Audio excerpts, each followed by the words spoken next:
23 equal to 0 किसका, और मैंने इसको यूज करते हुए equation of the reflected ray पा लिया। ठीक है बच्चे, तो सर ये हमें फॉर्मूला पता कैसे चलता है कि M2 किसको लेना है और M1 किसको लेना है?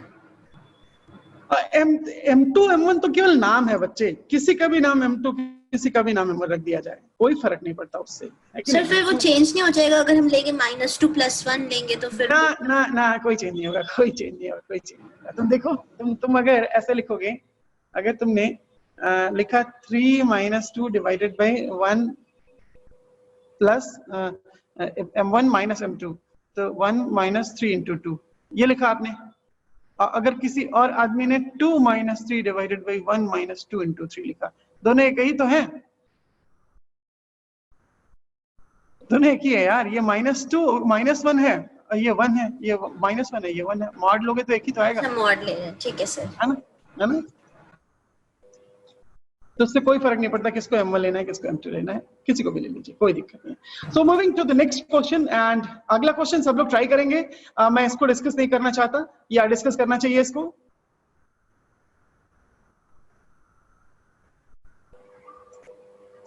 बताओ बच्चे।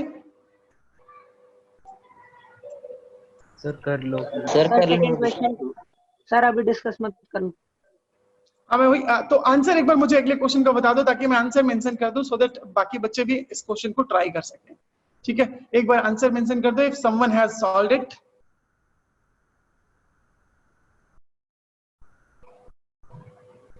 Answer of question 2, yes, if someone has solved it you can mention your answer, और let us discuss it। ठीक है, इसको भी डिस्कस कर लेते हैं, चलो। तो ठीक है बच्चे, तो मैं इसको डिस्कस करने के लिए एक काम करता हूँ, yes,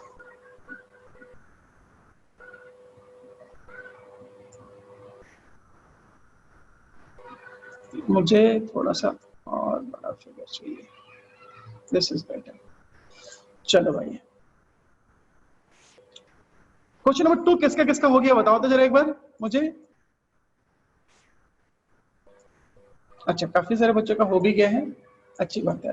this is the question, और ये मैंने यहाँ पे ले लिया। ओके, मुझे एपी और बीपी का इक्वेशन चाहिए। सबसे पहले मुझे 3, 10 से एक इंसिडेंट रे लाना था। ठीक है बच्चे, तो सबसे पहले मुझे इसका स्लोप चाहिए, और इसका स्लोप होगा -2, इसका स्लोप है तो इसका स्लोप होगा 1/2। बोलो बच्चे, yes, how many of you are agreeing with the fact? देखो बच्चे, ये जो लाइन है, this line is the mirror line. ठीक है, so this is the normal line, normal line perpendicular to mirror line, तो इसका स्लोप है -2, इसका स्लोप है -2, तो इसके परपेंडिकुलर लाइन का स्लोप 1/2 ही तो होगा, है कि नहीं? बोलो बच्चे। Yes sir. राइट, बढ़िया। तो अब मैं काम करना चाहता हूं, what I just want to do is I can give you the coordinate of this point, but to know the coordinate of this point I need to know the equation of any of these line, right? या तो इस line का या तो इस line का। ये angle है θi and this angle is θr। ठीक है, ये चीज तो मुझे क्लियर है। अब देखो मैं क्या करना चाहता हूं, तुम ध्यान से देखना। देखो भाई, अगर मैं यहां पे केवल इतना काम करूं कि इस वाले लाइन का, लाइन ए पी, इस पॉइंट का नाम पी है, ठीक है, लाइन ए पी का स्लोप मैं m1 मान लूं। ठीक है, तो m1 का इसके साथ जो रिलेशन होगा, m2 का इसके साथ जो रिलेशन होगा, वो मैं कनेक्ट कर पाऊंगा। अब मेरी बात को ध्यान से सुनना, अगर ये एंगल थीटा है तो ये एंगल क्या होगा, जल्दी बताइए। π/2 minus theta, Yes, sir. π/2 minus theta. And this is something जो मैंने सबसे पहले फंडामेंटली यूज किया था। तो ये क्या होगा, ये भी होगा π/2 माइनस थीटा। बोलिए। तो इसका स्लोप m1 मान रहा हूं, इसका स्लोप m2 मान रहा हूं मैं। m1 m2 लिखना थोड़ा सा आसान है बच्चे।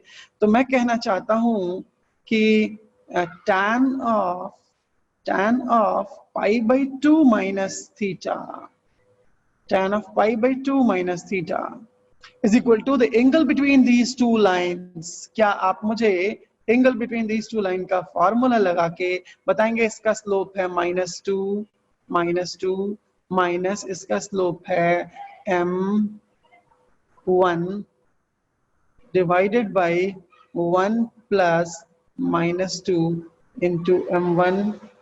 क्या आप मेरी बात समझ गए? बोलो बच्चे, बोलिए।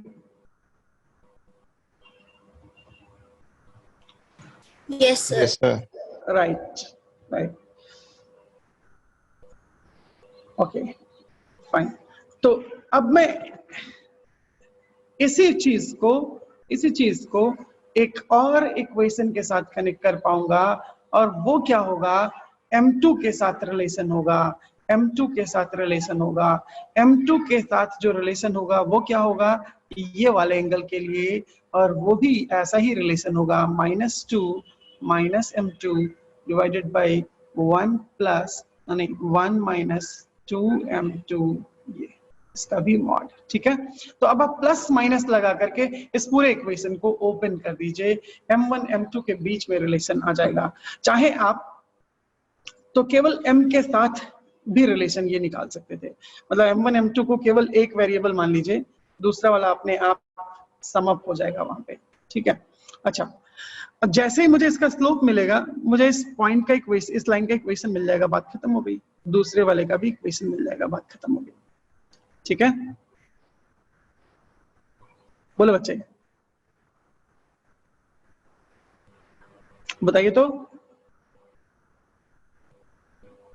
Yes, sir. तो इसको सब लोग ट्राई करेंगे, and I will move on to the next question, और इसको सब लोग ट्राई करके कैलकुलेट करेंगे। यहाँ पे कुछ सर एक क्वेश्चन बार बता दो, फिर से समझ नहीं आया। मैं बताता हूँ, एक बार फिर से बताता हूँ। देखो, हाँ बताओ। सर उस इस वाले में हम इमेजेस लेके लाइन की इक्वेशन नहीं निकाल सकते? बिल्कुल इमेजेस लिए जा सकते हैं, बिल्कुल इमेजेस लिए जा सकते हैं। आप इस ए पॉइंट का इस लाइन के अबाउट इमेज ले लीजिए, यहां आ जाएंगे, है कि नहीं? आप इस ए पॉइंट का इस लाइन के अबाउट इमेज ले लीजिए, आप यहां आ जाएंगे, राइट? आप दूसरे पॉइंट पे पहुंच जाएंगे, और अगर आपको ये दोनों पॉइंट मिल गए तो yes, you can find the equation of the straight line, है कि नहीं?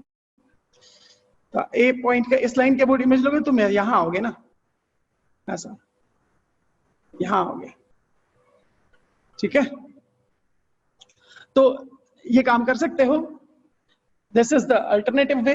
तो अब मैं थोड़ा सा एक बार फिर से ज्योमेट्रिकल पूरा स्ट्रक्चर बना के दिखाता हूं तुमको, तो तुम दूसरे तरीके से, मैं ये भी बताता हूं। तो मैंने कहा कि इसका स्लोप अगर m1 है, तो इस m1 के साथ इसका जो एंगल होगा ये वाला, इस m2 के साथ इसका जो एंगल होगा ये वाला, ये दोनों इक्वल होगा। तो इसको कनेक्ट करके एक रिलेशन m1 और m2 में मैं पा जाऊंगा। यहाँ पे इसको सॉल्व करके m1 m2 की वैल्यू निकाली जा सकती है। खैर, let's come on to the next view point of the same question. हाँ सर, बस एक बात और पूछनी थी, इसमें जो एम पॉइंट है, हम एम पॉइंट को ए और बी का मिड पॉइंट बोल सकते हैं? एम पॉइंट को ए और बी का नहीं, वही तो वही ब्यूटी है पूरे क्वेश्चन की। अगर वो बोल देते तो फिर क्वेश्चन खत्म हो जाता, फिर तो क्वेश्चन खत्म हो जाता। This is more general question, ये और जनरल है, ऐसा नहीं कहेंगे, ये नहीं कहा है क्वेश्चन में कहीं भी। अदरवाइज तुम क्या करते मालूम है, ए और बी का मिड पॉइंट लेते, एम आ जाता, तो एम का एम आ गया, तो इसके बाद फिर तुम इसके साथ एंगल वगैरह सब कुछ निकालने लग जाओगे। वो ऐसा नहीं है असल में। ठीक है, तो एक काम करो, सुनो मेरी बात, देखो भाई, ये तुम्हारा, दिस इज योर मिरर, ठीक है? MIRROR, ठीक है। अब एक इंसिडेंट रे लेकर के आइए इस पे, चलिए जी, इंसिडेंट रे आया, ये आया इंसिडेंट रे, ठीक है।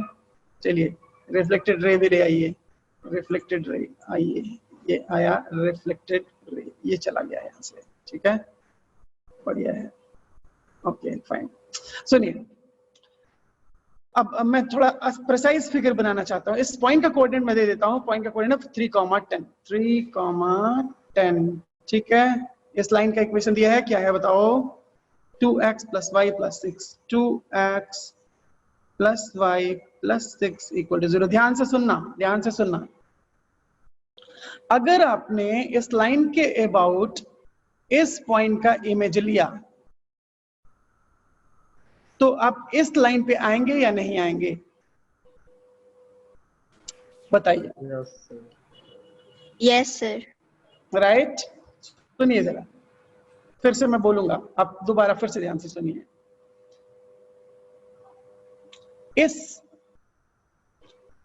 ए पॉइंट का इमेज अबाउट दिस लाइन यहां पे आएगा और इसका नाम मैं A' कह देता हूं।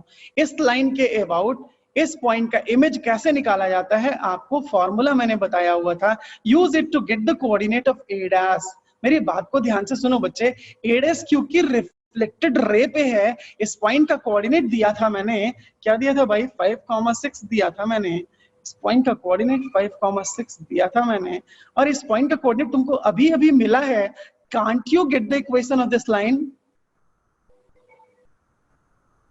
Equation of line, P point ये है, B पॉइंट ये है, PB। सिमिलरली अगर इस B पॉइंट का इमेज लोगे about the same line, what you are going to get is a point B'। Image ले लोगे भाई, जब तुम लोगे तो ये इस वाले लाइन पे आने वाला है।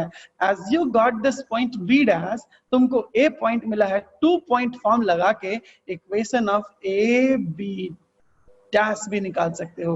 AB' इक्वेशन AP ही है यार, AP का ही इक्वेशन मिला है तुमको, ठीक है। So this is alternatively the more geometrical approach you can use, ठीक है बच्चे? समझ गया सब लोग? Yes sir. Yes sir. बढ़िया।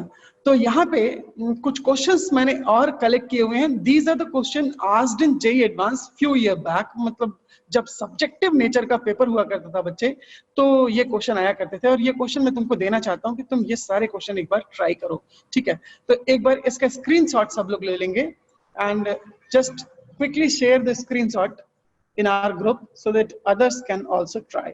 तो ये सब्जेक्टिव नेचर के क्वेश्चन है, इसको सब लोग ट्राई करेंगे। This is question number 1, the question number 2, 3,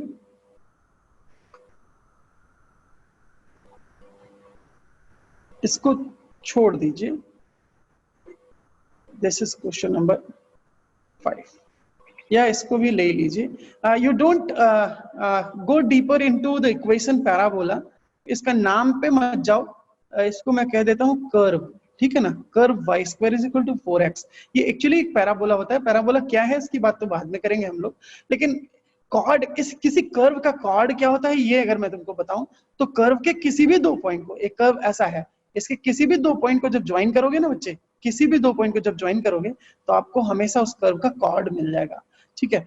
तो ये भी तुम, ये 4th क्वेश्चन नहीं करना है अभी, ठीक है। जस्ट लीव इट, क्योंकि इसमें तुमको होमोजेनाइजेशन अगले कॉन्सेप्ट को यूज करना है, तो इसको अभी होल्ड कर देना, इसको बाद में करना, ठीक है। तो क्वेश्चन नंबर 1